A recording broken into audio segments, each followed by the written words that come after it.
Hi, my name's Nick Broughton and I'm a Randomfish. Hit the subscribe button and let's all be Randomfishes together, shall we? So, I said last week I was going to do it, so here it is. Harry Potter fan films. Last week I tried to do multiple Star Wars fan films and I think that was a mistake. Primarily because I don't feel like I explained it on any kind of good level, and I don't want to keep on making that mistake.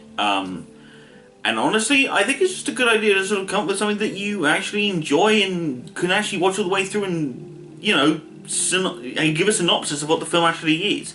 Because like it or not, these aren't straight copies of the original films. These are, you know, versions of things that fans would want to see, or events that weren't seen on the screen that fans want to see. With that in mind, Harry Potter is a difficult one. Not because I think that it's a bad thing to make fan films of, quite the contrary. I do, however, have one slight problem. Star Wars, from last week, is a film trilogy first, or it was a film trilogy first. Now it's 9 films, or multiple, depending entirely on how you think of things. But Star Wars were movies first. They were movies first, and then they became books, comics, the TV series that came out around 2003, and then again in 2012, I think it is. But the Harry Potter films were books first. This is not just one transference of media to another form of media. This is, you know, a thrice movement. This is from literature to film to the fans. And like it or not, things get lost, and we do tend to get ourselves blinded by these things. The problem is that fan films made a very large and very complex thing very easy to deal with. One of the problems I have with the current state of the Harry Potter fandom is, I say fandom, the Harry Potter franchise, I guess, in a bigger terminology anyway. The biggest problem I have is that the Fantastic Beasts films are now coming out. The Crimes of Grindelwald is the latest one that has been released, to my current knowledge, at the making of this video.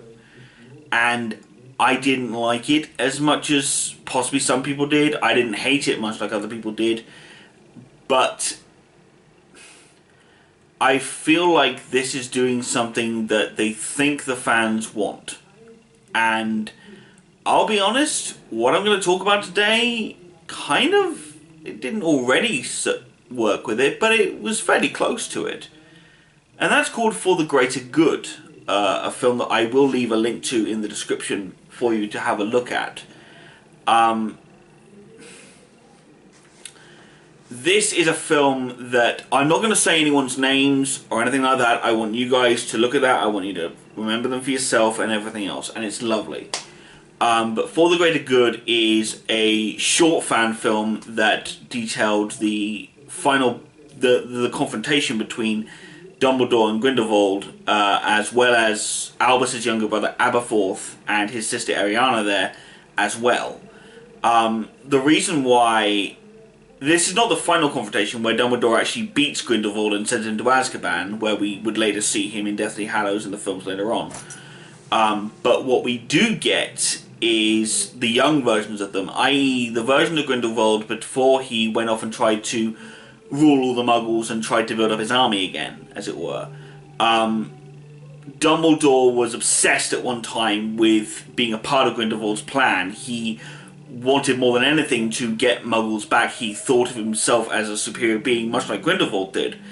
But Albus at one point then turned around on the idea and went against Grindelwald, and that's where this film starts on that point. They all get teleported to a beach, apparated to a beach. I say teleported. I like saying the word teleport, leave me alone. They get apparated to a beach by Ariana, who at which point is hidden behind a rock by Aberforth, who at this point is obviously very, very annoyed and very angry at Albus and at Gellert, not wanting either of them to really, you know, he wants Albus to settle the differences, he wants to get out of there, he wants his family safe. This is the primary focus of the character within the film. Albus and Gellert attempt to have a conversation. It doesn't work out. They start having a duel, all three of them. Gellert is obviously, you can tell very quickly their different skill levels. You can see that Aberforth is clearly at a disadvantage in this, which I do very much appreciate, actually, because it does show that Gellert and Albus were the only two who could really go against each other in this. And it does always feel like Albus is the only one sometimes who can actually defeat Gellert Grindelwald at that time period. Obviously, if it was later on in the timeline, I think other Witches and Wizards would have stood a much better chance against him. I would have assumed even the likes of, I don't know, Minerva McGonagall or Snape could have stood against Gellert and kicked his ass as a teenager and not even batted an eyelid. I don't think that's what would have happened at all. But Albus is the only one in that particular time period who can stand up to him, and that really does show. But it shows that Albus is clearly holding back as well, because he doesn't want to actually just hurt Grindelwald or kill him. Unlike Aberforth, who's kind of allowing his emotions to control him and really wants to... It's kind of like that battle in Attack of the Clones when Dooku stood there and Anakin goes, I'm taking him now. That's what Aberforth does. He steps forward and goes to Gellert and goes, start, taking him out. And Gellert's just like, nope, see you later. Boom, bye-bye. Doesn't care. Doesn't give a flying monkeys. The fight goes on and on and on, and there's some nice special effects that are done. Again, props to people who make these films, because honestly, I mean, I'm a writer. I say writer, I'm a writer/actor sort of thing, in the ideal world, as it were. I'm not a special effects guy. Heck, I'm not even much of a good editor, as you can clearly tell by the fact that my channel says that everything's unscripted and unedited, so, that's how these things roll. But we do get a very real fight between these characters. The only thing that I have any kind of issue with is one thing in particular, I guess. I don't really have multiple issues with this film. Obviously, the casting is not the same, blah, blah, blah. Let's get that out of the way now. Everyone who thinks they have these idealized versions of these characters in your head, of course you're going to have them. They were books first. You're going to have imagined the characters already. You're going to have seen fan art creating these characters already on the likes of, say, Tumblr or whatever. You're never going to get them quite the way that you want them in the films, and it's the same thing for the fan films. But at least in the fan film, I felt that the guy playing Grindelwald actually did feel very much like he could be Grindelwald. And it's the same thing for Albus, actually, in a lot of ways. Aberforth, I'm not as attached to him as a character, so I'm not really as linked to that as I am anything else, but I'm more attached to sort of the Albus and Grindelwald sort of relationship type thing. The other thing that I think is very cool in this is that there are pauses that are made throughout the film when they're having their conversation, where Albus and Gellert are just looking at each other with this look of being like, I don't want to do this to you. I don't want to hurt you. And I think it was this film was made around the time that the last book had been released, and it's the last time that, I think it's around that time that J.K. Rowling announced the fact that Dumbledore was gay. Now, since then, J.K. has made a lot of very bad statements. I'm sort of separating this from her in a way, not because I don't want to give credit, but because simply I don't want to be fanning any flames. So I'm simply just going to move on. But there's that moment where the two of them look at each other with that look as if to say, we could go and be happy together for the rest of our lives, but our principles and our desires to do what we think is for the greater good is what's keeping us here and what's keeping us in this fight. And frankly, I love that idea. I love that concept. 100%. I really do.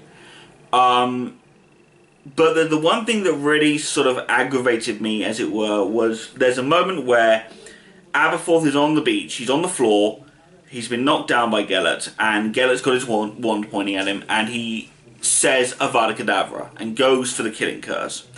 We then get Albus apparating very quickly from where he is to in front of Aberforth to block the shot.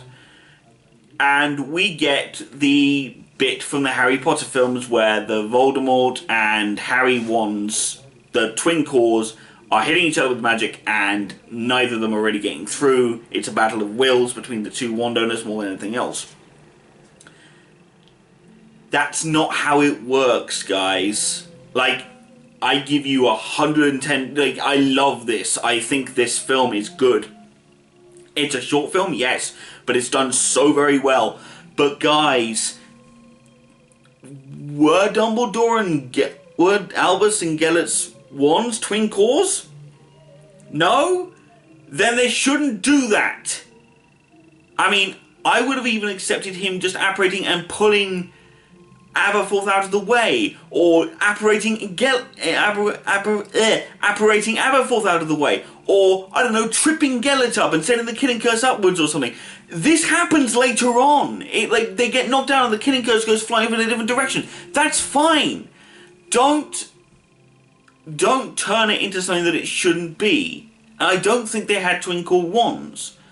I think the only reason as to why Harry and Voldemort ever had those things was because of a very freak accident that is later remedied within the films and in the books. And honestly, I was a fan of that moment in Goblet of Fire, but I wasn't a fan of it when it kept on happening. I didn't like that, and I don't think it should have continued. I think Voldemort should have been aware of the situation, and I think he should have tried to find a way to get around it very quickly. I don't think he wanted that to continue, which is fine to me. Something that I've always... I know that these things should technically not bother me as much because it is a fantasy thing. Obviously, these things do tend to change, and people have different ideas and blah blah blah. That's fine. I have nothing against people having other ideas. What I take issue with is when you proceed to do something that honestly could have been done in such a different way that it could have been done so much better in that other way. That yes, it irks me, and I don't think you should have done that. But I mean, at the end of the day, people do what they want to do. So, I mean, I can't say much more than that. The fight continues, but to the point where Gellert is down, and he and Albus both throw the killing curse at each other because they're both really worried about all of that. And Ariana has stood up. She holds up with her hands and screams, "No!" And she knocks them both back. Albus' sister knocks them both back, and the killing curses go flying off. And one of them, it's never shown, which is very cool, one of them hits her and kills her. And that's how it ends. It ends with Aberforth crying on the ground, holding his dead sister, and Albus apparates them out of there. Credits. Holy crap. I mean, that's not awful, but it's not amazing. It's wow. It's wow, is what it is. So, that's how it works. But, I mean, go check it out for yourself. Leave in the comments below what you think about it. And, yeah. Randomfish out.